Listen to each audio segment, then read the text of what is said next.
Fala pessoal, tudo bem? Sejam todos muito bem-vindos, eu sou o William Godoy. Já tá naquele pique do Natal, né, meu amigo? Já tá embrulhando os presentes da criançada, colocando ou tirando aquelas passas do arroz, hein? O tio do pavê daqui a pouco já tá chegando pra contar as melhores piadas, não é isso? Vamos falar aqui, isso aqui não é piada não, tá? É muito sério e assusta mais do que passas no arroz. O Flamengo acabou ontem numa reunião do conselho. Olha, o Palmeiras está assustado. Eu tenho convicção no que eu tô falando, tá? O Palmeiras está assustado, o Atlético está assustado, o Botafogo está assustado, o Fluminense, Grêmio e Inter a gente nem precisa mais falar, né? O Corinthians, o São Paulo, ele foi ridicularizado nessa reunião, e eu vou mostrar para vocês o porquê. Deve ter dado vergonha ao São Paulo. Meus amigos, vamos lá. A grana. Por que a grana é muito importante aqui? A grana é importante no futebol porque ela vai te permitir duas situações com mais recorrência. E essas situações, elas ajudam a te fortalecer. Eu vou explicar aqui para vocês alguns tópicos muito importantes que eu considero que seja fundamental o torcedor do Flamengo entender. Não só ver, mas entender. Então a gente vai passar por uma forma simples, bem simples, para você entender os principais pontos e aí a gente consegue dimensionar o que é o Flamengo hoje e o que poderá ser o Flamengo amanhã, tá? E eu já vou dar um spoiler, eu já vou te adiantar.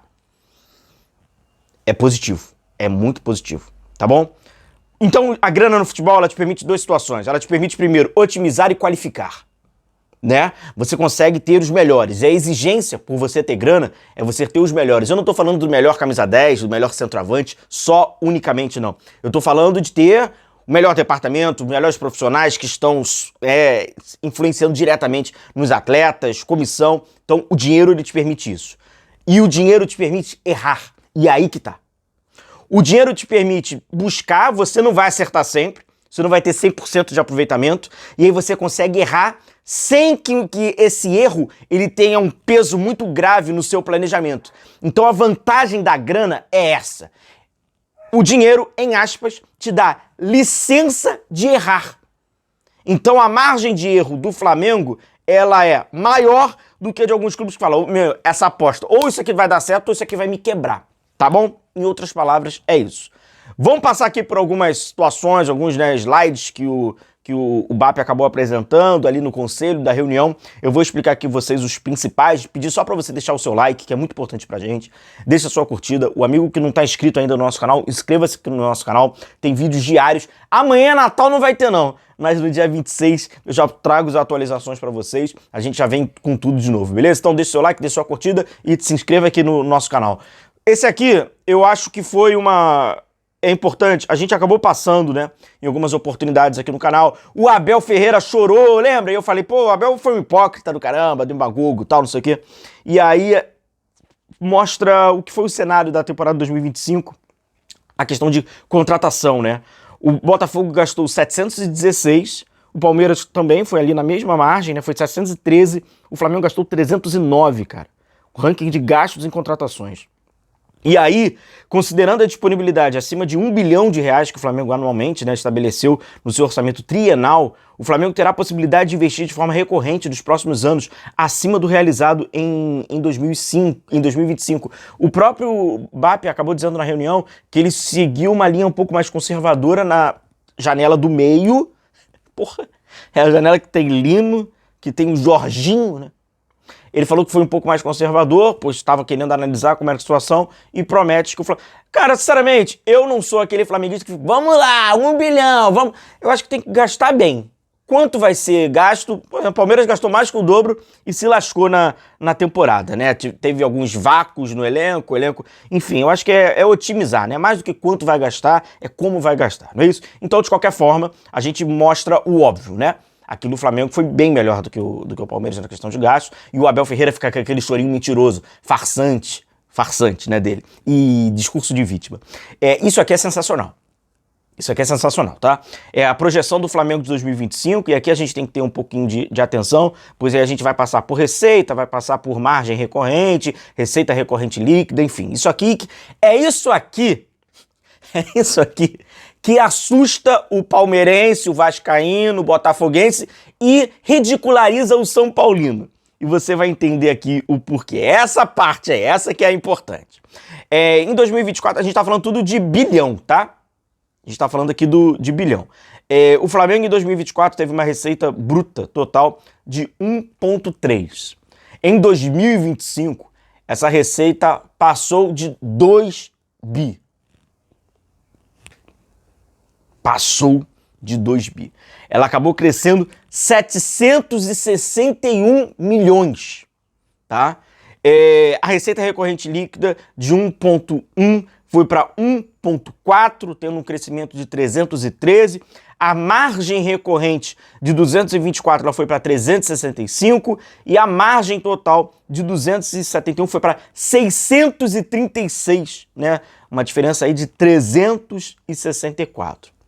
Por que isso aqui assusta aos concorrentes e ridiculariza alguns outros clubes? Porque é o seguinte, você alcança de 1,3 para 2 bi, cresce 761 milhões, o próprio BAP diz isso, é um pouquinho mais que o São Paulo teve. Só para você ter ideia, a diferença do Flamengo de 24 para 25, o Flamengo a cada ano, né? O Flamengo está escalando, a cada ano, né? Essa diferença, amigo, de 761 milhões, né, que o Flamengo cresceu de uma temporada para outra, é aquilo que o São Paulo idealiza e que o São Paulo se planeja. Aquilo que o São Paulo, que era visto, né, como uma referência, ele recebe o que o Flamengo teve de a mais, em aspas, tá? De lucro de uma temporada para outra. É a diferença. E a gente está falando do São Paulo. O São Paulo está no top 5 dos clubes, né, que tem uma arrecadação, que tem... Então é só para você conseguir dimensionar a diferença do 2024 para o Flamengo de 2025, só a diferença, não estou nem falando do valor total. A diferença é o total de um grande clube do país, que está sendo mal gerido, que está sendo mal administrado, mas não é o pior, porque abaixo dele, só na Série A tem outros 15. Beleza? Então, e óbvio que isso aqui acaba assustando aos outros concorrentes, porque tem clube aí com SAF, que acabou se vendendo, que perde, né, a sua identidade, vamos dizer assim, e não consegue alcançar, tá? Aqui a projeção trienal, o BAP acabou apresentando lá no Conselho, 1,8 bilhão de receita para 2026, 86% sustentada por receitas recorrentes, ou seja, o Flamengo chega num curto prazo, isso é num curto prazo, sem a necessidade da taça ser uma forma de você colocar grana. Mesmo sem taça, você já tem a sua estabilidade financeira. Porque o jogo, ele é imponderável, é volátil. Você fazer um planejamento onde você precisa vencer títulos para você conseguir arrecadar e fazer somas com esse título, é muito volátil, porque não tem como, cara. Ah, não, peraí, a gente vai ganhar. Como é que você vai saber que você vai ganhar? Não tem como, né? Então o Flamengo já faz um planejamento que, mesmo se ele não for campeão da Copa Libertadores, não for campeão brasileiro, não for vice-campeão, o que, na minha opinião, é improvável, o Flamengo dificilmente vai passar sem vencer algo, mesmo assim, ele teria uma estabilidade financeira. E isso aqui acaba comprovando que as receitas recorrentes de 2024, de 2025 e 2026 entrando nessa margem muito parecida com a de 2025. E assim, sucessivamente, eu acho que o crescimento ele precisa ser esse, né? É gradativo, é ano a ano, o Flamengo arrecadaria mais. Endividamento. Essa aqui deve dar inveja a uma galera. O que o Flamengo fatura é o que o Corinthians deve. O Internacional... Cara, essa aqui é uma parte sensacional. Aqui eu acho que deve rolar uma inveja dos outros clubes brasileiros. Vamos lá. Cara, não tem que invejar o Flamengo não, cara. Tem que trabalhar, você tem que tentar buscar o... Né? Não adianta nada ficar com invejinha. Isso aqui é o seguinte, o endividamento do Flamengo, mais uma vez, né? Ele vai caindo agora, na minha opinião, até os especialistas, né, falam sobre isso, que agora esse endividamento que o Flamengo tem, que hoje é de 96 e não passa por instituição financeira, para um clube que arrecada 2 bilhões, é algo normal. É algo normal. Inclusive, poderia ser até talvez triplicar ou multiplicar por 4 esse endividamento que ele estaria dentro de uma margem de um clube que, né, acaba arrecadando 2 bi. O Flamengo tem 96 milhões, né, então teve uma queda de 346 para 96 e a expectativa é que o Flamengo na próxima temporada, se manter essa linha, ele consiga até cair pela metade, mas eu acho que agora já entra numa margem é bem natural, né, pelo que o Flamengo arrecada ter essa dívida, né? O match day, né, mais estádios, ingressos, aquilo tudo, né, 365 milhões, isso não é nenhuma surpresa, e isso novamente, né, que o Flamengo vai arrecadando, vai reduzindo, né, das dívidas, e o Flamengo vai trabalhando com isso. Venda de atletas, né, tem alguns até tópicos que o Juninho, ele nem estava inserido, né, o Juninho acabou, né, sendo vendido há pouco por 32 milhões, mesmo valor que o Flamengo comprou, mas as principais acabaram sendo ali o Gerson, né, no Zenit, está lá na neve, 160 milhões, e o Wesley, cara, o Wesley tá muito bem, rapaziada, na Roma, 162 milhões, jogando como ponta, tá se desenvolvendo na carreira, eu acho que tem tudo aí para ele colher aí um muito bom momento que ele tá passando no futebol italiano, talvez até tenha uma transferência para um outro clube espanhol, tá tendo especulação aí, o Wesley foi 162 e o Gerson 160. E aí o Flamengo, a permanência no topo, né, eu acho que é isso, é você manter essa regularidade. Aí o Flamengo, ele acabou fazendo três tópicos, e um acaba atingindo diretamente o São Paulo, que é esse aqui, a ilusão do, em aspas, soberano. Certamente você, amigo rubro-negro, que já tem uma idade, né, eu acho que a partir de 28 anos, certamente você acompanhou aquele fortíssimo São Paulo de meados dos anos 2000 e que ganhou, né, essa alcunha do soberano, pois de fato ele era soberano a nível nacional, pelos títulos e pela sua administração e tudo, e aí o Flamengo pegou isso e colocou, é o São Paulo purinho aqui. O caso, clubes que pararam no tempo, acreditando serem inalcançáveis, a acomodação dos conselhos impediu a modernização institucional. O risco para o Flamengo? Achar que o sucesso atual é perpétuo e ignorar novas tendências. É o São Paulo purinho. O São Paulo passa por esse problema, tendo um belíssimo do seu estádio, né, o Morumbi, mas venceu até o título da Copa do Brasil recentemente sobre o Flamengo, mas de qualquer forma é um time que parou completamente, tá? Dependências de vendas. O caso, clubes que no passado e presente equilibravam suas contas vendendo atletas, tornando-se refém do mercado. Se não vender, não consegue fazer a roda girar. Fica dependendo e às vezes vai ter que vender baratinho. É o Fluminense. Risco para o Flamengo: transformar a base apenas em commodities financeiros. Perder jogador porque você vai precisar ou já era, tá? E um outro, o Flamengo bota ali como déficit de governança. Muito importante.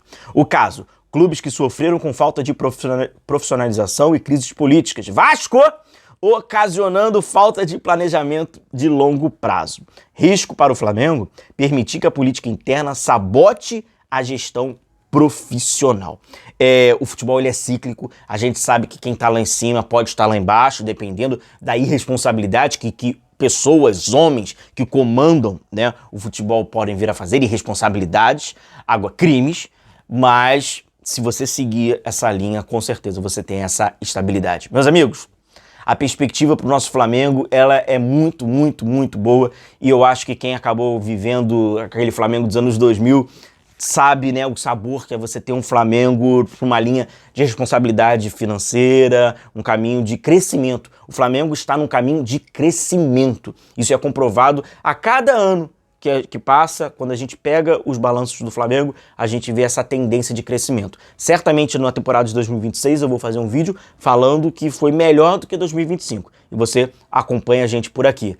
Meus amigos, uma excelente, cara, noite de Natal para você, para sua família, que você possa estar rodeado pelas pessoas que você ama, que as pessoas que você ama estejam do seu lado. Se você fisicamente não puder estar com essas pessoas, mas que você consiga mentalmente estar conectado com bons pensamentos, podendo dar muitas e grandes risadas, muita felicidade, muita saúde e que seja uma noite de Natal muito especial para vocês, tá bom? Um grande abraço, um abraço enorme aqui do canal para você e para sua família e a gente vai se ver então no nosso próximo vídeo. Grande abraço, um Feliz Natal e, pô, tira aquela passazinha, né? Aquela uva também daquele arroz, né, meu irmão? Grande abraço, tá, cara? Um Feliz Natal a todos vocês. Forte abraço.